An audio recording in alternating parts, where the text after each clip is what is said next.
Present అయితే మంచిగానే ఉంది, మాకైతే మంచిగానే ఉంది మాకు కనబట్టు. అంటే మంచిగా సంతోషపడుతున్నారా ఈ 2 ఏళ్ల పాలనలో?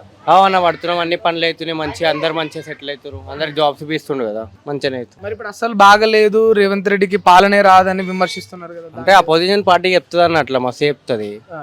మనకు తెలుసా అన్న పార్టీ ఏందో, మేము చూస్తున్నాం అన్న, మరి చిన్న ఏజ్ మాది, మాకు తెలిసినంత అయితే మంచిగానే ఉంది. అంటే మీకు ఏ రకమైన మార్పు కనిపించింది రేవంత్ రెడ్డి వచ్చిన తర్వాత? ఇప్పుడు చూస్తున్నా అంటున్నారు కదా. డెవలప్మెంట్ చేస్తుండే అన్న, చెరువులు కట్టిస్తుండు, బోరవండ సైడ్ చెరువు తీసేసి మంచి దాన్ని చేస్తుండు. ఇప్పుడు బిల్డింగ్ ఏమంటారు, డబుల్ బెడ్రూమ్లు ఇచ్చారు మస్తు మందికి, కొల్లాపూర్లో వచ్చినాయి, దానికి ఇస్తుండే అన్న. ఇప్పుడు ఇల్లు లేనికి 5 లక్షలు ఇచ్చి ఇల్లు పోయి కట్టిస్తుండు, అవి చేస్తుండే. ఇప్పుడు కేసీఆర్ పాలనతో పోలిస్తే ఎట్లా ఉంది ఇద్దరు ఇట్లలో? మంచిగానే ఉంది అన్న ఇదైతే. కేసీఆర్ కంటే బెటర్ ఉందా? బెటరే ఉంది అన్న.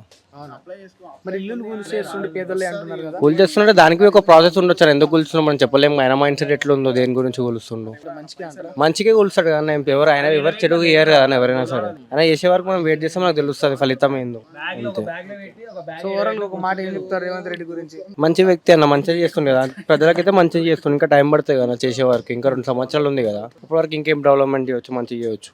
చాలా మంది ఏమంటారంటే పేదల ఇల్లు కూల్చి రేవంత్ రెడ్డి ఆనందం పొందుతుండు అంటున్నారు. పేదలు కూల్చి ఆయనకు ఆనందం ఎందుకు వస్తుంది అన్న, ఆయన ఏదో చేయాలనుకుంటుండు, చేస్తారు, చేసే వరకు మనమే వెయిట్ చేయాలి కదా అన్న, అన్ని ఒక్కటిసారి అంటే కావు కదా ఆయనకి, చేయమంటే మొత్తం చూసుకోవాలి కదా అన్న, మొత్తం వచ్చే వరకు టైం పడుతుంది, అది అయినాక తెలుస్తుంది మనకి ఎంత మంచిగా చేసిండు ఏందో అని. మరి మళ్ళీ ఇట్లా చేస్తే ఇట్లా ఇల్లు కూలిస్తే రేవంత్ రెడ్డి వచ్చే పరిస్థితి ఉంటుందా?